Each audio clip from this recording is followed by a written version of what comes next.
नमस्कार, मी विद्या स्वागत करते आपल्या चॅनल देवताज कॉर्नर मधून। आजच्या व्हिडिओमध्ये आपण देव उठणी एकादशीबद्दल माहिती घेणार आहोत। बघा, देवशयनी एकादशीपासून भगवान विष्णू हे निद्रा अवस्थेमध्ये जातात आणि त्याच्यानंतर चातुर्मास संपेपर्यंत म्हणजेच देव उठणी एकादशीला भगवान विष्णू जागे होतात। म्हणजे या दिवशी चातुर्मासाची समाप्ती होते आणि शुभ कार्यांना सुरुवात होत असते। या दिवशीपासूनच लग्नसराई वगैरे सुरू होतात। तुळशीचा विवाहाला प्रारंभ या दिवशीपासून होत असतो आणि भगवान विष्णू निद्रावस्थेमध्ये जे असतात ते जागे होतात आणि सर्व विश्वावरती राज्य करण्याला पुन्हा तयार होतात।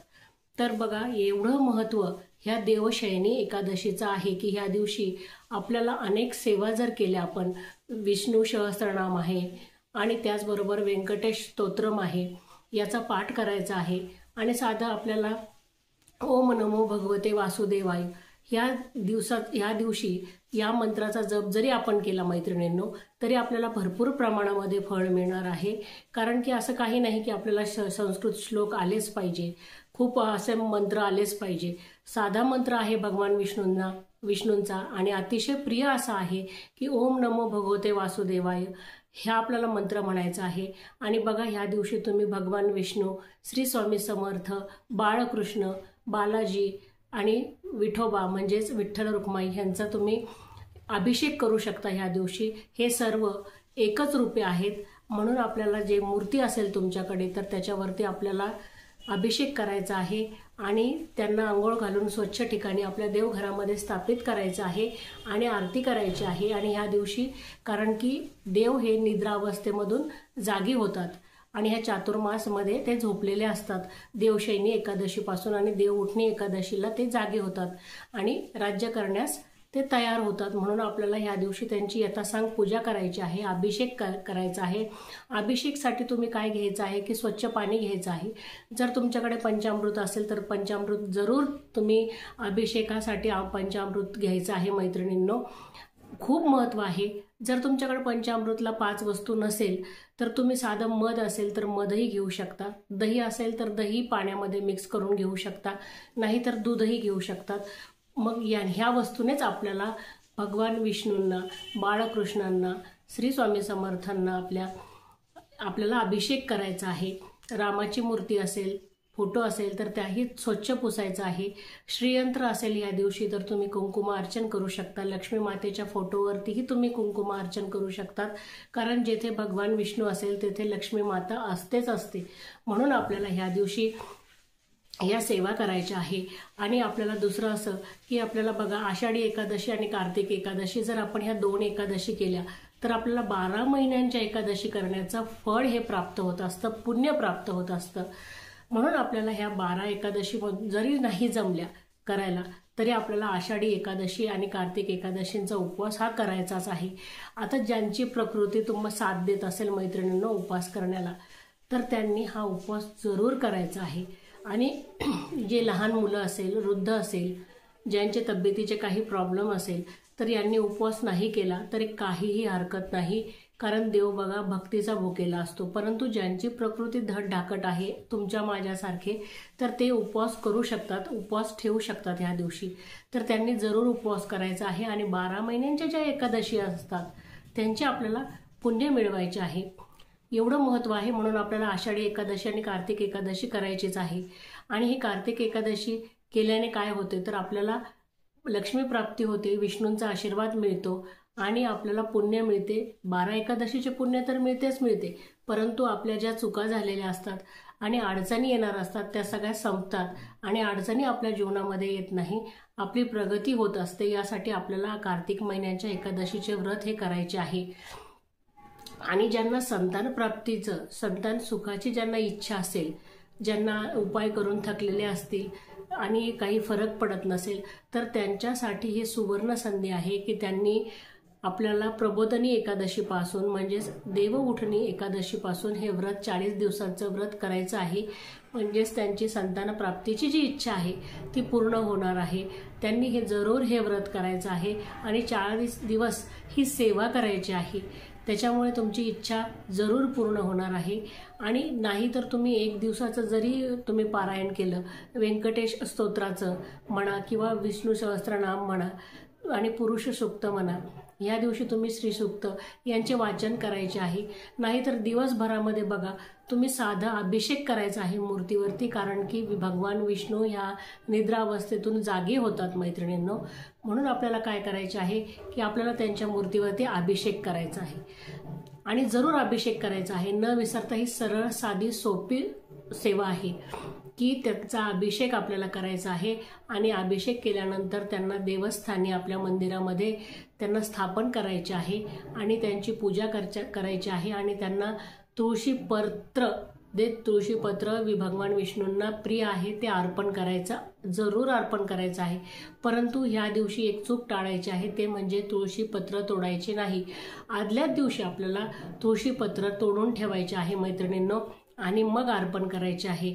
नाहीतर तुम्ही बघा तुमच्याकडे नाही लक्ष राहिलं तर तुम्ही विकत आणू शकता किंवा आदल्या दिवशी जर तुम्ही तुळशी अर्पण केलेली असेल देवाला, जे नित्य नियमाने अर्पण करत असतील भगवान विष्णूंना म्हणा, पांडुरंगाला म्हणा, बाळकृष्णांना म्हणा, तर ती आदल्या दिवशीची सुद्धा मंजुळा असेल, तुळशीपत्र असेल तर ते अर्पण करण्याला चालतं, ते तुम्हीच अर्पण करू शकता।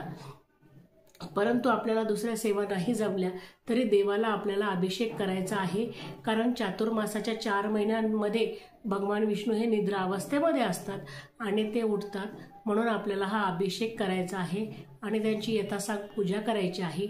धूप दीप दाखवायचा आहे आणि तुळशीपत्र आपल्याला भगवान विष्णू, बाळकृष्ण आणि स्वामी समर्थ यांना आपल्याला प्रसाद दाखवायचा आहे, धूप दीप दाखवायचा आहे, त्यांची यथासांग पूजा करायची आहे। हे बघा सर्व एकच रूपे आहेत। आणि बघा भगवान विष्णूंची जर आपण सेवा केली ना मैत्रिणींनो, तर आपल्याला लक्ष्मी प्राप्ती आपोआपच होत असते, लक्ष्मी मातेचा आशीर्वादही आपल्याला मिळत असतो। आता ह्या तर आपल्याला सेवा झाल्या, ह्या छोट्या छोट्या सेवा आहे। तुम्ही दिवसभरामध्ये जर नुसतं ओम नमो भगवते वासुदेवाय ह्या मंत्राचा जरी मंत्र जप केला ना मैत्रिणींनो, तरी तुम्हाला तेवढंच पुण्य मिळणार आहे। कारण की बघा अगोदर सर्वच काही शिकलेले नव्हते आणि सर्वांनाच काही संस्कृत मंत्र येत होते असं नाही, आताही कोणाला सर्वांनाच उच्चारण येतं असं नाही, तर परंतु साधे मंत्रही आपल्यासारख्यांना बनवलेले आहेत जे सर्वसाधारण सर्वांनाच म्हणता येतील आणि त्यांचं पुण्यही ते सिद्ध असतात आणि त्याचं पुण्यही तेवढंच असतं। म्हणून हे साधे साधे मंत्र जप आपल्याला करायचे आहे। आता ह्या दिवशी आपल्याला ह्या सेवा तर कळालेल्या आहे की व्यंकटेश स्तोत्राचे पठण करायचे आहे, श्री सूक्ताचे पठण करायचे आहे, तुम्ही विष्णू सहस्त्रनामाचं पठण करू शकता किंवा ओम नमो भगवते वासुदेवायाचा जप करू शकता किंवा सोपा एकदम ओम नमो नारायणाय ह्या मंत्राचा जरी जप केला ना मैत्रिणींनो, तरीही तुम्हाला तेवढंच पुण्य लाभणार आहे। आपल्याला जास्त खूप संस्कृत मंत्र नाही आले ना तरी काही हरकत नाही, परंतु आपल्याला दिवसभरामध्ये एकादशीच्या दिवशी हे मंत्र जप करायचेच आहे। आता बघा एकादशी ही कोणत्या दिवशी आहे तर 1 नोव्हेंबर वार शनिवार रोजी आपल्याला प्रबोधनी म्हणजेच देव उठणी एकादशी आलेली आहे। कार्तिक महिन्याच्या शुक्ल एकादशीला प्रबोधनी एकादशी येत असते, तिलाच आपण देव उठणी एकादशी ही असे म्हणतो। आणि बघा ही भगवान विष्णूंची आवडती एकादशी आहे। आपल्याला ह्या ज्या 2 मोठ्या एकादशी असतात त्यापैकीच ह्या कार्तिक एकादशी सुद्धा एक आहे आणि म्हणूनच आपल्याला ह्या सेवा करायच्या आहे। जमलं तर आपल्याला नक्की उपवास करायचा आहे। आता ह्या सेवा तर आपण बघितलेल्याच आहे, परंतु आपल्याला ह्या दिवशी काही चुका करायच्या नाहीये, त्या चुका आपल्याला टाळायच्या आहे की जेणेकरून आपल्याला आपण पुण्य नाही मिळवलं तर चालेल मैत्रिणींनो, परंतु आपल्याला पाप डोक्यावरती घ्यायचं नाही आहे।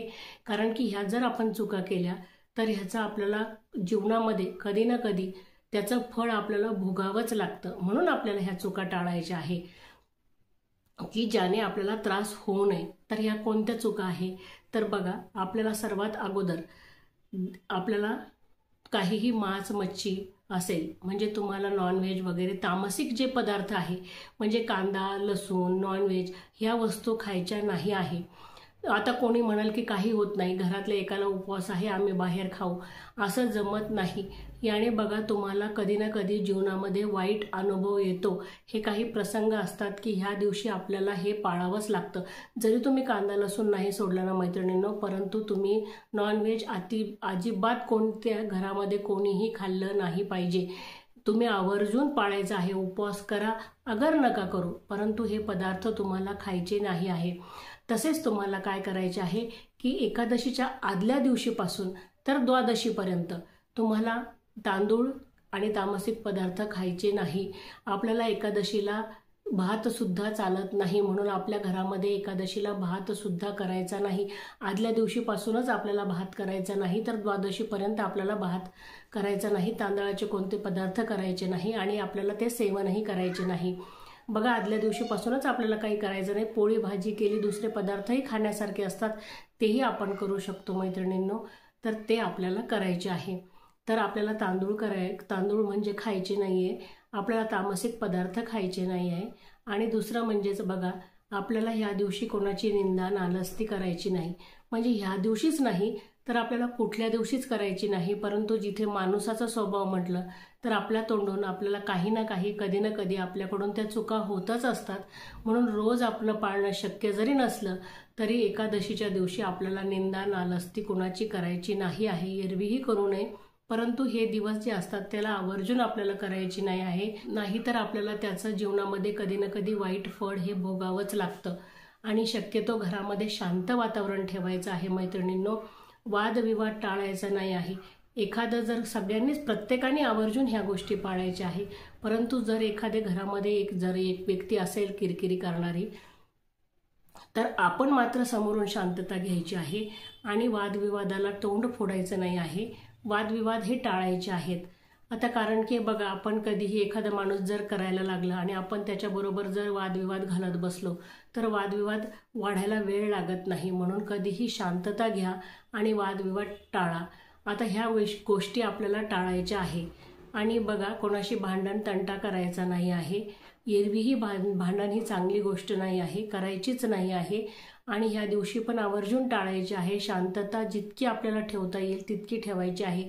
त्याच्यामुळे आपल्याला बघा, निंदा करायची नाही आहे, भांडण करायचे नाही आहे, घरात शांतता ठेवायची आहे, तांदूळ खाण्याचे वर्ज्य करायचे आहे। आणि आपल्याला बघा, ह्या दिवशी तामसिक पदार्थांचे सेवन करायचे नाही आहे। आणि आपल्याला ह्या दिवशी काय करायचं आहे तर सकाळीच उठून आपल्याला स्नान करायचे आहे, शुद्ध व्हायचे आहे, अंगण आपल्याला झाडायचे, सडा रांगोळी करायची आहे। छोटीशी का होईना अंगणामध्ये आपल्याला जरूर रांगोळी काढायची आहे मैत्रिणींनो। त्याचबरोबर आपल्याला हळदीचं लेपनही आपल्या दरवाजावरती करायचं आहे। स्वच्छ आपला उंबरठा हा कधीही स्वच्छ असला पाहिजे, कारण की आपल्या उंबरठ्यामधूनच आपल्या घरामध्ये लक्ष्मी ही प्रवास करत असते। म्हणून आपलं अंगण नेहमी स्वच्छ पाहिजे, कारण की म्हणतात ना, अंगणावरूनच घराची दशा कळते की हे घर कसं असेल। म्हणून अंगण जेवढं स्वच्छ तेवढं घर स्वच्छ। आपल्याला स्वच्छता करायची आहे, स्वच्छता ठेवायची आहे। आणि ह्या दिवशी तुम्ही जरूर स्वच्छ करा घर, कारण की बघा, जिथे स्वच्छता असते तिथे लक्ष्मीचा वास असतो आणि भगवान विष्णू हे जागे होणार असतात। म्हणून आपल्याला ह्या दिवशी स्वच्छता पूर्ण करायची आहे। जसं आपल्याला देवाला अभिषेक करायचा आहे तसेच घराची स्वच्छताही ह्या दिवशी आपल्याला आवर्जून करायची आहे मैत्रिणींनो, कारण की त्या निमित्ताने का होत नाही, आपण बघा एक्स्ट्रा जरी साफसफाई करत नसलो तर ह्या निमित्तानं आपण करतो मैत्रिणींनो, आणि आपल्याला हातभार लागतो, घर स्वच्छ होतं। तर त्या दिवशी करायला काय हरकत आहे की आपण एखादी एक्स्ट्रा जर स्वच्छता केली तर आपल्याला आपल्याच घरामध्ये स्वच्छता निर्माण होते आणि लक्ष्मी प्राप्ती व लक्ष्मीचा वास होतो। बघा, आपल्याच मनाला जिथे शांती वाटली, प्रसन्न वाटलं, तेथे लक्ष्मी मातेला तर प्रसन्न वाटणारच ना। म्हणून आपल्याला ह्या साध्या साध्या गोष्टी करायच्या आहेत। तर चला, तुम्हाला जर व्हिडिओ माहितीपूर्ण वाटला असेल तर चॅनलला लाईक करा, सबस्क्राईब करा आणि कमेंट करायला अजिबात विसरू नका। धन्यवाद।